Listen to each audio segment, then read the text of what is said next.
I was invited to judge the best game prize at the recent Kingston Invitational event.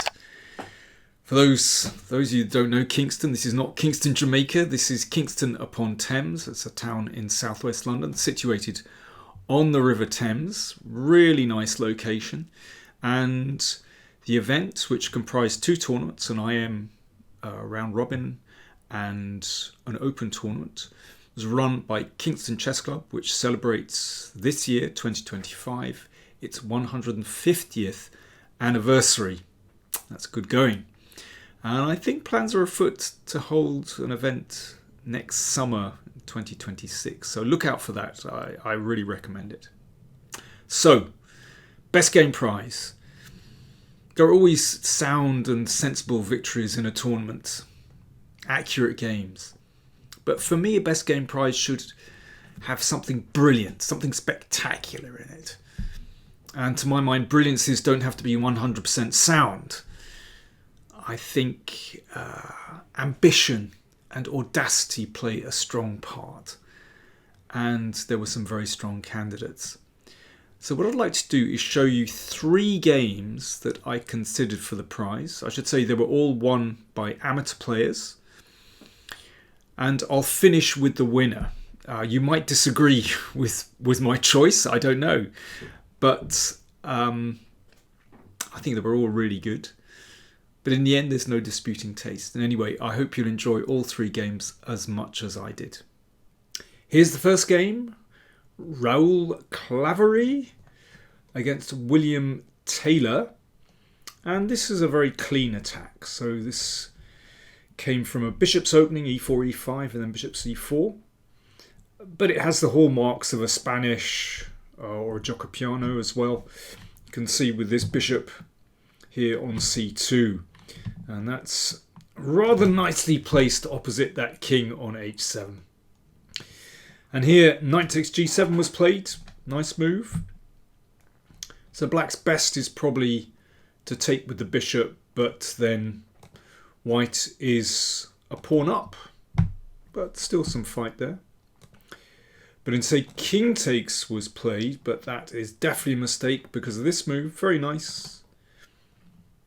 I mean, you've seen this kind of thing before. And the game went like this. And queen f6, that's the key move. Keeping the king on the side. Rook takes, and now the queen and rook are just too much for the king. Bishop g7. d4 brings the bishop into play. King back, rook h5 check. And rook g5, threatening mate on g7. Well, there's only one way to get out of that. King f8.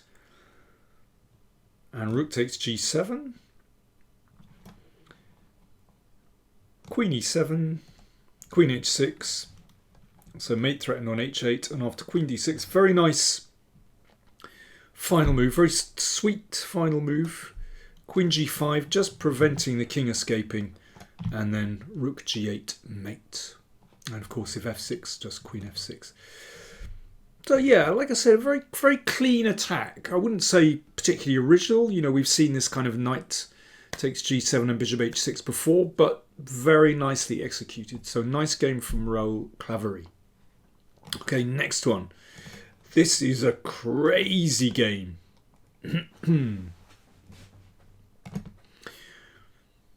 So we've got Remy Rushbrooke playing white against Nicolas Skettos. Well, up to this point, the game had been, frankly, very uneven. Both sides missed opportunities. But at this point, Remy finishes spectacularly. So white to play, what did he do? I'll give you a chance to have a little think about this, actually. White to play. Can you work out the winning continuation? Cheers. It's think and drink time.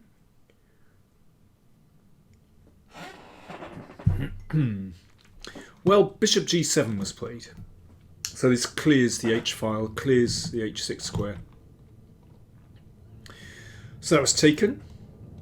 Queen h6 check. King f7, queen h7. So if the king goes back, it's mate in a couple. So king f6, rook f2. Now in the game, black blocked with the knight on f3. Just want to show you this variation because this is really beautiful.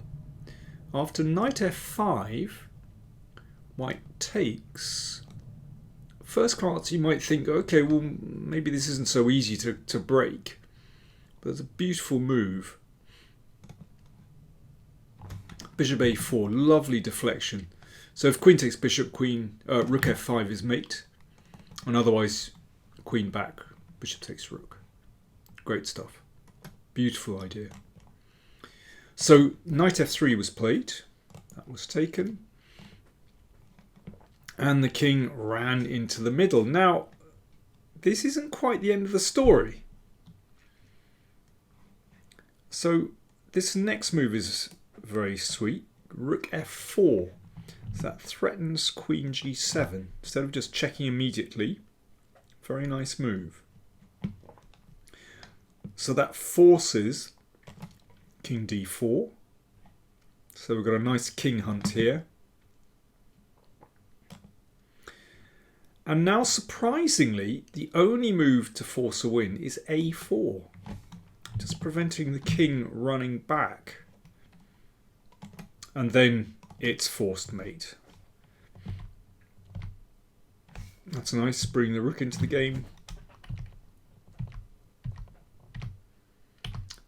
And here black resigned, king c5, queen c4 is mate. Fantastic finish. Really enjoyed that. But as I said, up till this point, the game was very uneven. And we come on to the game which I gave the best game prize to. So Bob Eames against Ewan Wilson. And this was actually played in the last round. I was going to give the prize to another game, and then this one turned up. And for me, this just had that extra something. Okay, so here we go. e4, c5, and it's a good old open Sicilian.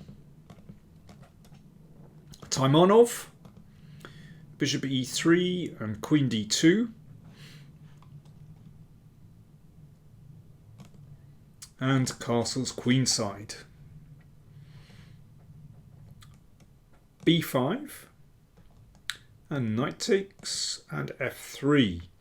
So the e-pawn is protected, and very often, well, as we're going to see, this can be the start of a kingside pawn storm. Then again, black has pretty good counterplay on the queen side. Let's have a look. So here we go, g4. Black starts counterplay, and this is an interesting move. d5. Countering in the middle. e5, pushing the knight back. And knight d4 hits the queen, and f4. And black decides to castle. And white steams on with the g-pawn, and now knight c5. Well, if we look at the pawn structure, obviously this d5 and e5 has changed the nature of the position a little bit. So it looks like a French defence with this central pawn chain. But I have to say, not a bad French defence for black. I always like it when the knight is able to find its way to this beautiful outpost on e4. So I think all we can say is it's kind of balanced. But I love the way that white plays this now. For me, in exactly the right spirit. You could try and slow things down. Maybe play bishop d3 to cover that e4 square. The knight would probably go in anyway, or bishop g2. But instead, Bob just hurled those pawns up the board. And this is like a game of chicken, because both sides are hurling the pawns down the board.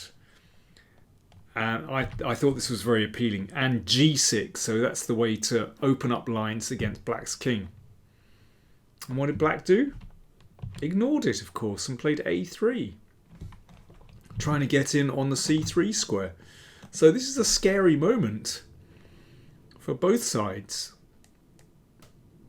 And I have to say, I think the player of the black pieces, Ewan Wilson, deserves a lot of credit here, because he turned this into a fantastic fight. So queen a5, b3, bishop a6. Well, this looks really scary for white, because as soon as that knight disappears, there's going to be a huge check on c3. So, how does one react in this kind of position? Well, the best thing to do is just plough on regardless. h6. Just blow open the position. So with the queen and rook ready to attack, then this is still very much in the balance. F takes g7, f takes g6 played, and bishop h3. So that's a key move, bringing another piece into the attack. Queen b5. Bishop e6 check. So at the moment, black is a piece up. Let's see what happened. Okay, I think maybe this is another think and drink moment. If you were playing white, what would you do next? You have a think, I'll have a drink. Cheers.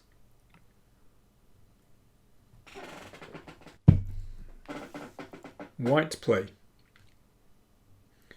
There's really only one decent continuation for white. And that's h takes g7 check and f5. Nothing else will do. So this opens up the diagonal for the bishop. That's one thing. This might advance to f6. So rook takes f5 was played, and then bishop takes f5. If pawn takes bishop, then queen g1 check is decisive. Once the king steps away to the f file, then rook h7. So knight c3 check was played. It still looks terrifying.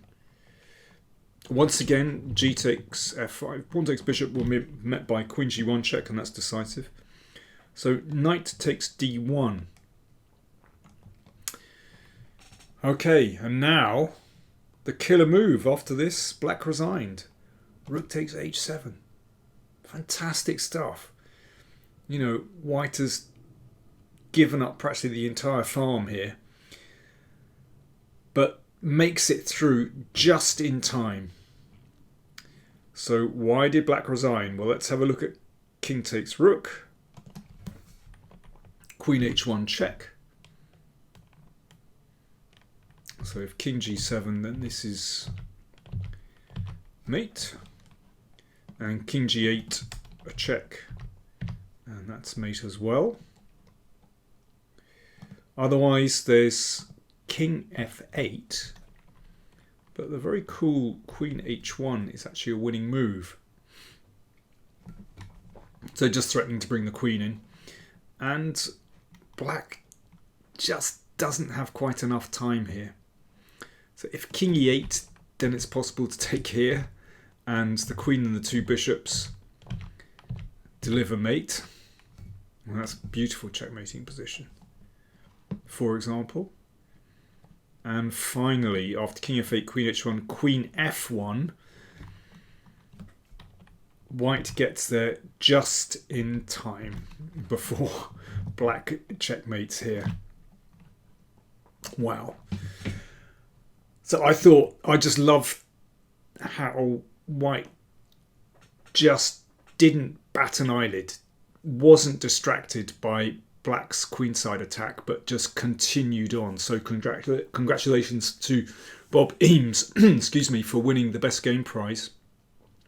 Yeah, just love how straightforward White's attack was. There is a hole in it, I have to say, but I'm not going to point it out. That's for you to discover. But basically, Black was just blown away by this fantastic attack. It's a fantastic initiative. Well, there you go. I hope you enjoyed those. As I said, the Kingston tournament, the Kingston event, will be taking place, fingers crossed, next summer 2026. So watch out for that.